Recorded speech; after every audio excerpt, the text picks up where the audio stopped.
Hello दोस्तों, आपका स्वागत है मेरे यूट्यूब चैनल में। दोस्तों, आज हम बात करने जा रहे हैं बिल्किस बानो गैंग रेप और मर्डर केस के बारे में। दोस्तों, ये बिल्किस बानो गैंग रेप और उनके परिवारों का जो मर्डर हुआ है, ये गोधरा कांड से रिलेटेड है। गोधरा कांड, हाँ जी दोस्तों, गोधरा कांड वही है जो गुजरात दंगे के नाम से भी फेमस है और हम सब जानते हैं। दोस्तों, आप सभी को पता है कि गुजरात दंगे में दो पक्षों के बीच में एक ऐसा दंगा फैला था जिसमें सैकड़ों मासूम बेगुनाह लोगों की जान चली गई, किसी भी पक्ष के हों दोस्तों। उसमें से एक थी बिल्किस बानो। बिल्किस बानो का पूरा परिवार बिखर गया। दोस्तों, बिल्किस बानो एक शादीशुदा औरत थी, एक बच्ची की माँ थी और 5 महीने की प्रेग्नेंट थी। दोस्तों, दो दोस्तों 2 मार्च 2002 को ये पहला वाक़या हुआ जब एक ट्रेन को जलाया गया जिसमें पिलग्रिमेज थे, और उसके बाद जो दंगा फैला दोस्तों, उसके चपेट में लगभग पूरा का पूरा गुजरात आ गया। दोस्तों, ये वाक़या है 3 मार्च 2002 को। जब ये 2 मार्च को ये कांड हुआ तो दोस्तों बिल्किस बानो और उनका परिवार डर गया, सहम गया। उन्हें लगा कहीं दंगा ज़्यादा ना फैल जाए और उनके परिवार के सदस्यों को उनकी जान को खतरा ना हो। तो अपनी जान बचाने के लिए दोस्तों रातों रात उन्होंने अपना घर, अपना बसा बसाया संसार छोड़ सिर्फ अपनी जान हथेली में लेके सारा परिवार 17 सदस्य घर से निकल पड़े जान बचाने के लिए। दोस्तों, उसी बीच दोस्तों मैं आपको बता दूं, ये बिल्किस बानो का परिवार रहता था लिमखेड़िया तालुका दादोर डिस्ट्रिक्ट में। और दोस्तों, ये लोग जब भागते भागते अपनी जान बचाने के लिए रात के समय चल रहे थे, तब उन्हें रास्ते में इंसान रूप में हैवान मिले दोस्तों, जिन्होंने 14 लोगों को मार डाला। बिल्किस बानो के माँ के साथ गैंग रेप हुआ, उनकी बहन के साथ गैंग रेप हुआ, उन्हें मार दिया गया।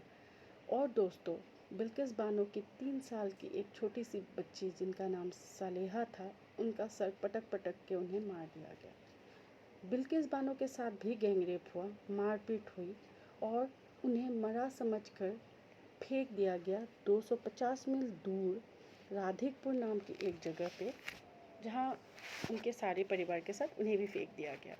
शायद दोस्तों उन्हें लगा होगा कि ये तो मर चुकी है, लेकिन बिल्किस बानो अभी ज़िंदा थी हमें वो वाक़या सुनाने के लिए, वो दर्दनाक वाक़या जिसे कोई भी सुन के दहल जाए।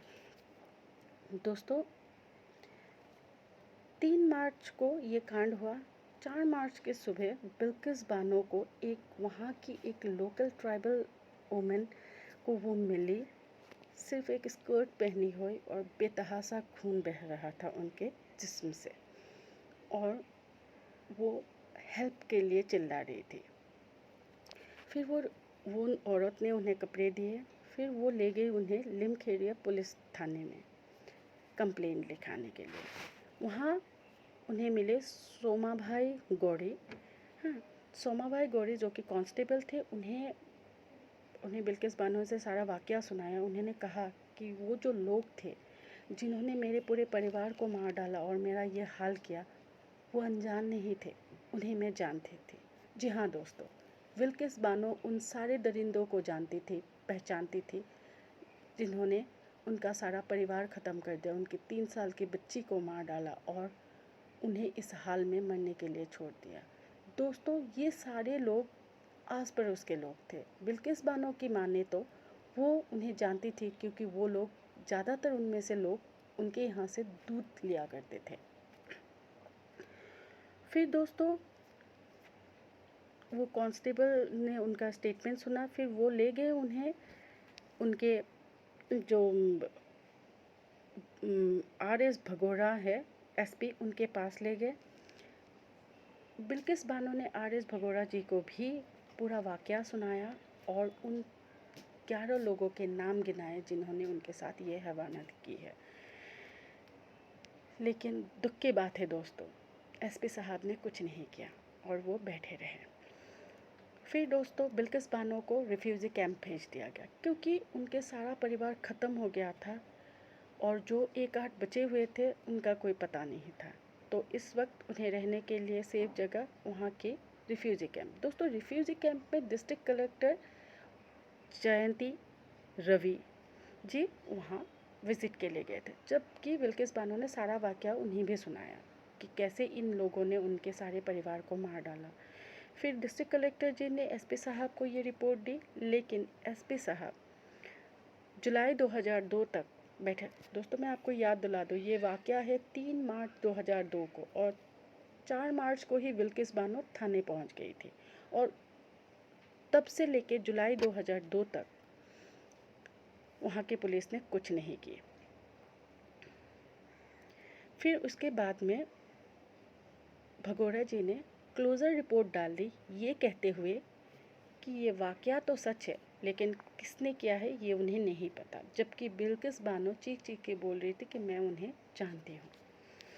फिर दोस्तों बिल्किस बानो पहुँची नेशनल ह्यूमन राइट्स कमीशन के पास, जिनके थ्रू वो गई दोस्तों सुप्रीम कोर्ट। सुप्रीम कोर्ट में अगस्त 2004 को दोस्तों सुप्रीम कोर्ट ने आदेश दिया कि ये वाक़या सीबीआई से इन्वेस्टिगेट किया जाए। ये ट्रायल चल ही रहा था जब अगस्त 2004 को सुप्रीम कोर्ट के पास एक अर्जी आई बिल्किस बानो की तरफ से कि वो वहाँ सेफ फील नहीं कर रही है और ये पूरा ट्रायल गुजरात से मुंबई ट्रांसफ़र किया जाए। सुप्रीम कोर्ट ने उनकी अर्जी मान ली और ये पूरा ट्रायल गुजरात से मुंबई शिफ्ट कर दिया गया। जनवरी 21 जनवरी 2004 को सीबीआई के रिपोर्ट के ऊपर कोर्ट ने यह आदेश दिया कि 11 लोगों को शनाख्त किया गया। उन 11 लोगों को लाइफ इम्प्रिजनमेंट दी गई, जो कि उनमें से कहा गया जसवंत नाई, गोविंद नाई, नरेश कुमार मोर्ध्या जो कि अब नहीं रहे, उन्होंने बिल्किस बानो का रेप किया, और शैलेश भट्ट एक इंसान है जिन्होंने 3 साल की बिल्किस बानो की बेटी का सर कुचल कर उन्हें मार दिया गया। तो दोस्तों सीबीआई कोर्ट ने उन्हें 11 लोगों को लाइफ इम्प्रिजनमेंट की सज़ा दी, और 2 लोग जो कि एसपी साहब और वो कांस्टेबल हैं, उन्हें कांस्टेबल को 3 साल की सज़ा दी गई और एसपी साहब को डिमोशन करा दिया गया, क्योंकि उन्होंने उस एविडेंस को कहा गया कि वो टेम्पर करना चाहते थे और उन्होंने इस मामले में अपना योगदान नहीं दिया। फिर आया दोस्तों कि इस सीबीआई वर्डिक्ट के अगेंस्ट में ये जो 11 कन्विक्टेड पर्सन थे, उन्होंने बॉम्बे हाई कोर्ट में अपील की। मई 2017 को बॉम्बे हाई कोर्ट ने इसी सज़ा को बरकरार रखा और कहा कि सीबीआई कोर्ट का जो है, जिन्होंने 11 लोगों को लाइफ इम्प्रिजनमेंट की सज़ा दी थी, वो सही है और वो ऐसा ही रहेगा। फिर दोस्तों उन्होंने सुप्रीम कोर्ट अप्रोच किया। सुप्रीम कोर्ट ने भी वही वाक़या रखा और सुप्रीम कोर्ट ने 2019 में बिल्किस बानो को 50 लाख का मुआवजा, एक घर और एक जॉब देने की मांग की गवर्नमेंट से। दोस्तों सुप्रीम कोर्ट का ये कहना था कि ये ऐसा वाक़या है जो कि नहीं होना चाहिए था और वो हो गया है, इसीलिए गुजरात गवर्नमेंट को बिल्किस बानो को वो मुआवजा देना है। फिर दोस्तों ये लोग जो 11 लोग थे, जसवंत नाई, गोविंद नाई, शैलेश भट्ट, राधेश्याम शाह, बिपिन चंद्र जोशी, केशव भाई बनोरिया, प्रदीप मोधिया, वाकफ भाई वहोनिया, राधा भाई सोनी, नितेश भट्ट और रमेश चंदना, ये 11 लोग दोस्तों 2002 से 2022 तक जेल में रहे। फिर इसी साल मई के महीने में उनमें से एक ने, जिसका नाम है जसवंत नाई, उन्होंने सुप्रीम कोर्ट में एक अर्जी डाली ये कहते हुए कि उनका सज़ा माफ़ कर दिया जाए क्योंकि उन्होंने जीवन के 14 साल जेल में बिताए हैं। फिर सुप्रीम कोर्ट ने कहा कि ये सुप्रीम कोर्ट का मामला नहीं है, गवर्नमेंट का एक रिमेशन पॉलिसी है जिनके तहत गवर्नमेंट को ये कंसिडर करना चाहिए। फिर दोस्तों गवर्नमेंट ने एक कमेटी बनाई जिसने परखा उनका एज, उनका बिहेवियर जब वो जेल में थे, ये पूरा वाक़या उन्होंने देखा। फिर उस कमेटी को लगा कि इन 11 के 11 लोगों को माफ़ी मिलनी चाहिए। दोस्तों माफ़ी इन द सेंस कि उन्होंने अपने जीवन के 14 साल तो गुजारे ही हैं जेल में, बाकी के जीवन वो फ्री रहेंगे। फिर दोस्तों कल था 75th इंडिपेंडेंस डे, और उस इंडिपेंडेंस डे के दिन इन 11 लोगों को रिहा कर दिया गया।